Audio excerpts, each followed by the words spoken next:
Hello, strong people. Week 6, day 3. I'm not good at those. I'm not good at that at all because it just doesn't matter. It's nice to keep track though. What am I doing? I'm lifting stuff today. I know that. Incline log. It's my secondary press day, so incline log again. I'm guessing some dumbbell rows, probably some seated dumbbell press. I think usually stuff like that. That's it. I'll be honest. I don't want to be out here right now. I just don't. It's these Thursdays. I don't know what it is. My secondary press day is hard for me to get through. I don't know if it's like the end of the week and I'm just like kind of gassed out from 2 pretty intense days earlier in the week or what, but that doesn't mean I'm not going to do it. So I just have to man up. I'm trying to think. I feel like there was something else I was going to say. Oh, my coach reviewed my videos from yesterday and like the sandbag toss and the deadlift. He likes the idea of the sandbag toss like that. He's like, we might have something in there. We'll see, obviously, how it feels whenever the bag gets heavier. So this weekend I have 45 to 50 pounds for 25 throws or something like that. We'll see how it carries over there. If I can get the trajectory down, I think it'll be better. I was watching, nationals this year, obviously. Well, 2023 last year. There was a max weight sandbag over 16 feet. So same exact event we're doing now, but 15 feet, not 16. And I was watching the videos of the people who did 60 pounds, 65 pounds, and the one guy who did 70, Mr. Brian Kitchton. He was an animal. He ended up winning nationals. So, but 70 pounds, he cleared over 16 feet. And a lot of the guys who did the 65, I haven't watched all of them, but the ones that I'm more familiar with, I was watching them, and they all kind of did that jump back technique, like that hop. I don't even know what you want to call it. Hop, swing back, and explode through. I might watch more of them just to see if it's that common. Which it doesn't really matter how common it is. If it works, it works. I don't really care if I'm the only one in the world who does it that way. If it works for me, then it works. So, but seeing is, most of the ones that I've seen do that little hop back before they throw. Might make sense to try that out, and it felt good. Obviously, it's pretty late into a prep to be switching up techniques. But on an event like this, I think it's going to be, I'll take the chance.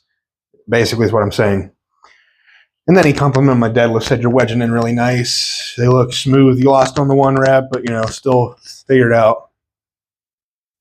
And I told him, I was like, I wanted so bad to rep out that last set. And he's like, but I was like, I was a good boy and I didn't. I resisted. And he's like, fair enough. It's sometimes just knowing it's there is enough. And I agree with that. So just because you know you can do something that day does not mean you should go do it. The program is the program for a reason. Because you still have another heavy week. And if you just destroy yourself in that last set, you max RPE 11 it. And then you might screw yourself up for the week after. Because sometimes you pull something that heavy for that many reps, it could, you might not recover by the next week. It just depends. Risk, chance of injury, and all that fun stuff. But there's always that chance, so it's not really that relevant. All right, I need to quit putting this off any further and just get the log set up and start pressing some weight. So let's get into it.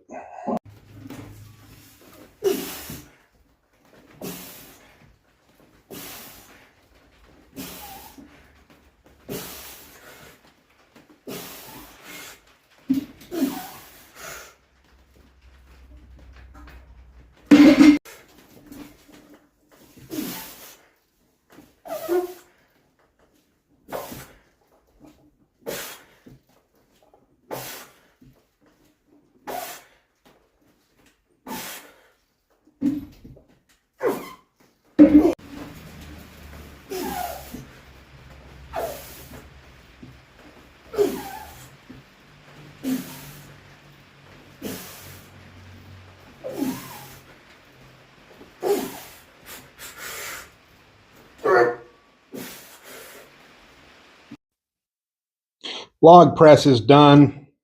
That was super exciting. I loved it. I mean, it was better than last week. I went up in weight, so I can't complain. They felt good. That last set was supposed to be like a plus set. I wanted to go for more. I wanted 10, and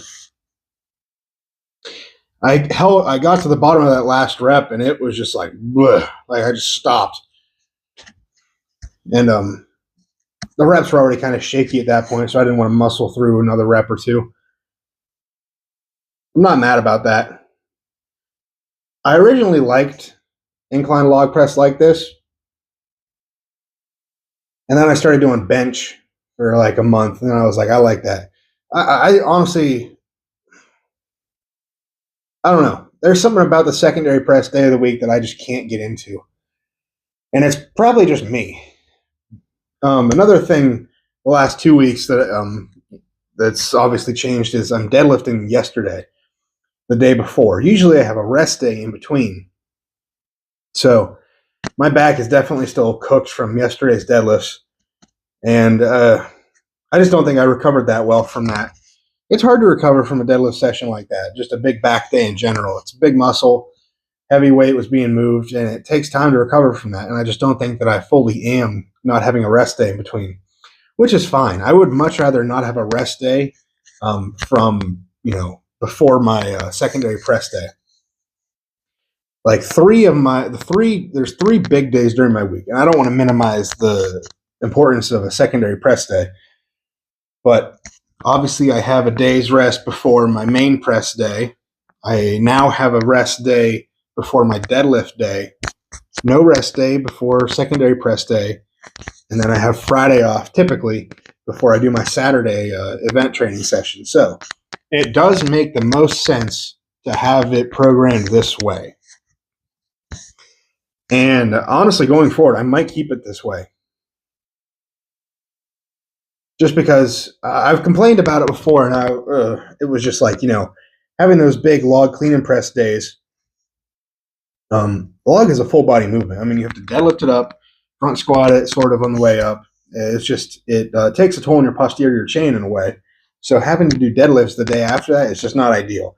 It doesn't make any sense to, have a rest day after that main. It doesn't make any sense to not have a rest day after that main press day. I was iffy about it at first just because, it was my routine to do it that way. Well, after this, I might have to keep it this way because it just makes more sense. I don't know why I didn't think about it. I think I was too into my routine to really think about switching it up. So I'm going to talk to my coach about it and just see what he thinks. I don't see why he'd be against it. I mean, he programmed it this time around, so it makes sense to kind of do the same thing again. So it's really about that's kind of what I'm thinking about. I don't know how I got into that topic, but yeah, pressing felt okay. I don't know what I have now. If I had to guess, dumbbell rows. I'm going to guess that's dumbbell rows. Let's find out.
All right.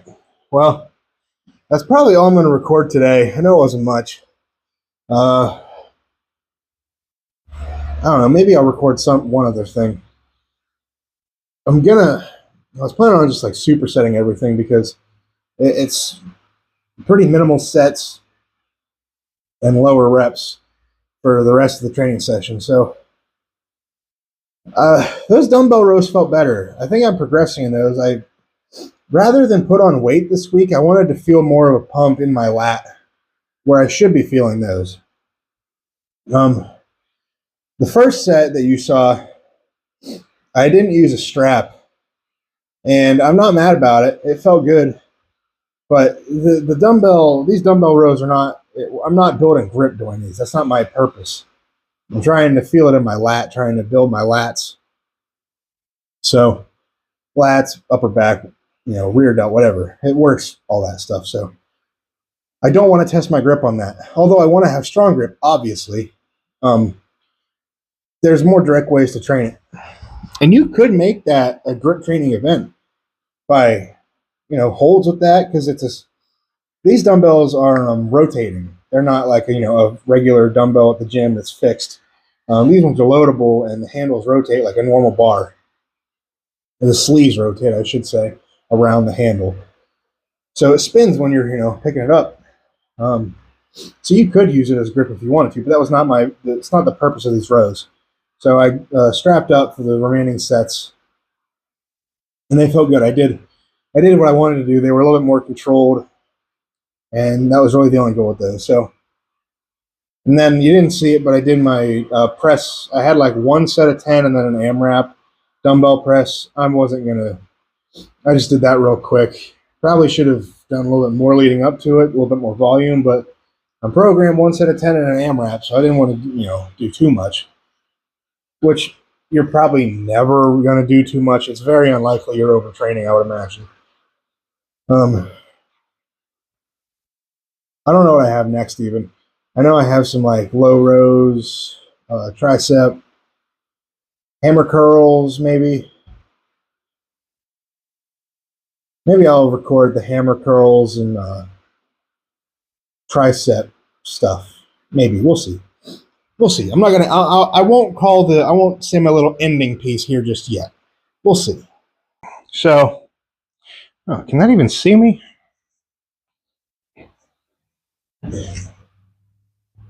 That's probably fine.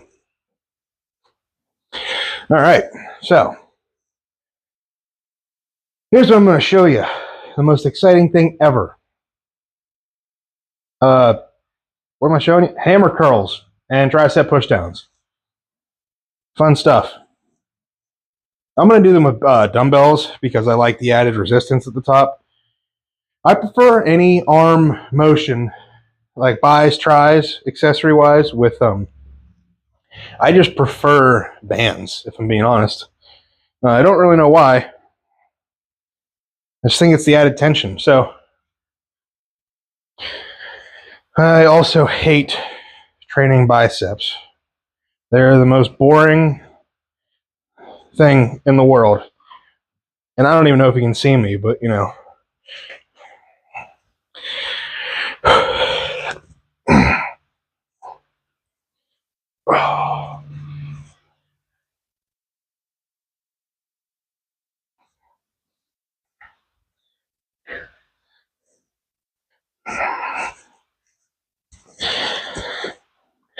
It's not a very talked about debate, but I have heard different sides to it, and I think I've mentioned it before about how people in strongmen will train biceps to have stronger tendons,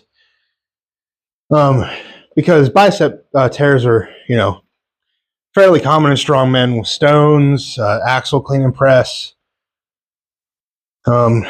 just different pulling variations. And I really cramped up in here. There's some stuff everywhere. I should have moved some stuff. But I have heard an opposing argument, and I don't hear it very often. It's training biceps increases the mind-muscle connection to them, which means when you do a movement where the bicep would be involved, you would actually be using it more because you've now developed that connection. And I kind of lead on that one because I don't feel my biceps like ever in like anything. Even in like I can feel them in direct bicep curls, but I don't feel them in like any other movement, and I don't do that many bicep exercises. So I don't know if that's the way my coach programs it. I've never really brought it up to him because it's so minimal. So I don't know. I'm not going to think about it too much because I don't do them very often. You know, like once a week I'll have a couple sets, and that's about it. So I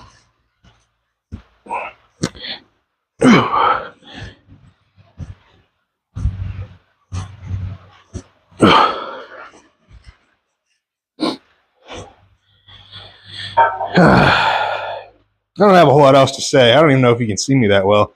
I think I've said that like 3 times already, but and I hope you can hear me over the rain. Oh.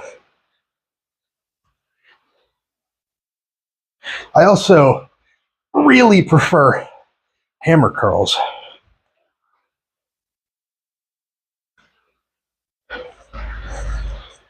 I just feel like I can get a better pump. And that could be just because I'm stupid and don't know how to do a regular curl. But also, I can't turn my arm straight up and down like that to get that nice curl motion. My arm naturally wants to like rotate in a little bit towards my body. So I have to force it out to do that. And then I just feel it kind of torquing my elbow a little bit into a funky position. And then I only feel it in my forearm. I don't really feel anything in my bicep then. Like I said, maybe I just don't do them enough to really know. I've never liked biceps, but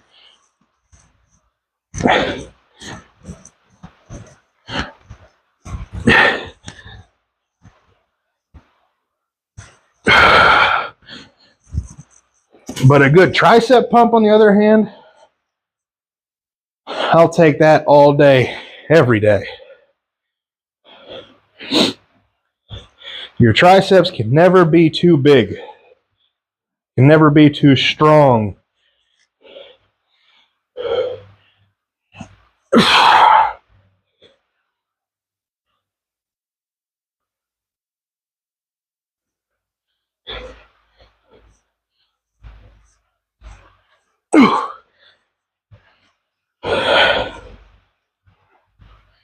I do feel like I have a good pump on my biceps after only a few sets, so I suppose that's a plus. And I do like supersetting bis and tris because they're just very low intensity exercises in general compared to, like I'm not going to superset squats and deadlifts. These are pretty low energy to do. Not saying you can't make them high in energy, bring out the intensity, go to failure, all that fun stuff. But even then, it's still not going to be as taxing as a deadlift or a squat or anything like that.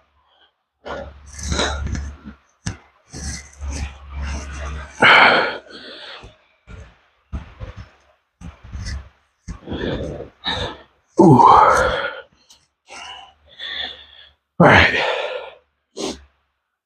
I realized about 10 minutes after I got in here that I forgot to put my nose strip on, and I can definitely feel it. The big difference. Either way, it wasn't a super intense day, so I didn't die. I was able to breathe, which is usually a good thing. What else was I going to say? I don't know. I don't have a lot else to say. Thursdays are pretty meh. Rest day tomorrow. Saturday event day. Sunday's Mother's Day, by the way. A little while back, I watch a lot of UK people on YouTube, like Big Laws and stuff. They're from the UK. And they were talking about Mother's Day a while back, and I was like, did I miss Mother's Day? And then I had to Google it, and I was like, oh, they're different days. So that was scary. So yeah, Mother's Day is this weekend. Mom, if you're watching, I didn't forget. Don't worry. That's about it. I got nothing else. It's that point in training where I'm just tired and ready to compete because everything's heavy. But it's also like my favorite. It's like when you really got to kind of dig in training. I'm like, I'm probably not going to get I'm not going to really get stronger these last 3 weeks. It's more like dialing in stuff, but it's still heavy. It's taxing. And, you hit that 3-week out mark, 2-week out mark. You're like, I'm ready to just go. I'm just ready to compete. And then you compete, and then a week goes by, and you're like, all right, I'm tired of sitting around. I want to program. I want to compete again. So that's the endless cycle. If I'm smart, one of these days, I'll take a good off season, a good long off season. When I say long, I mean like a couple months probably, and kind of work on weaknesses. There's something about training for a show that really gets me into gear. I like having that objective, and I understand that whenever you take an off season, there is an objective. You're working on weaknesses. But I don't see why you can't work on that during a prep for a show. Like, I guarantee you're not going to ace every single event. And if you do, good on you. But you're probably not going to ace all 5, sometimes 6 events at a show. So chances are there's a weakness among those 5 events you can work on through your prep. And I don't quite understand the whole need for, I understand getting stronger in an off season, but I also feel like you can get stronger in a prep. I don't quite get it. I don't, maybe it's just me being, I don't know, not thinking about it enough, but I don't really get the point of an off season, to get stronger, work on weaknesses. Like, aren't you doing that during prep? Like, what else is the point of prep? I mean, I'm prepping to get stronger on the events for that show, and I'm working on the weaknesses I have for that show. I just don't, maybe I'm underthinking it, overthinking it, I don't know. But I know I personally prefer to be prepping for a competition where I know that these skills they'll be what's the word? They'll be tested in a competition manner. To me, I think that's where you got better. Like, if I do it in the gym and I'm like, I think I got better at that, like, and then you go and compete, 2 months later and you just suck, then, like, did you really get better in that off season? I think competing is good because you get used to competing. It takes, it's a skill to compete. You got to know what to do, when to do it, when to go for it, when to pull back, hydrate, eat, all that cool stuff that you just don't normally think about if you're brand new to it. So, well, that was a lot of words right there. I stand by that, though. I don't like the idea of an off season. If my coach wants me to, I'll do one. Sometimes it just happens because that's where you're at. You're in between shows, waiting for new ones to get announced or whatever, and you have that, month and a half gap or whatever. I think I had like 6 weeks after nationals last year. No. October, November, December. Maybe it was like 2 months. Maybe it was like 2 months. I don't know. I don't remember what I did in that off season, so I don't know if it mattered a whole lot, but I feel like I get so much stronger during a prep. When I have a purpose, a goal to show it off on game day, I just feel like I progress better, faster, drives me to learn more. And I just love competition. I do. I would do this anyway if I wasn't competing, but I don't think that I'd be nearly as strong as I am now if I had never done a show. So, I don't know. Competition breeds progress or something like that. Those are good words to end it on. I guess I did have something to say. I always say I don't have anything to say, and then I end up rambling for like 5 minutes. So that's what I'm going to call it. Yeah, until next time, go out, get strong, stay strong. I'll see you guys in the next one. Peace.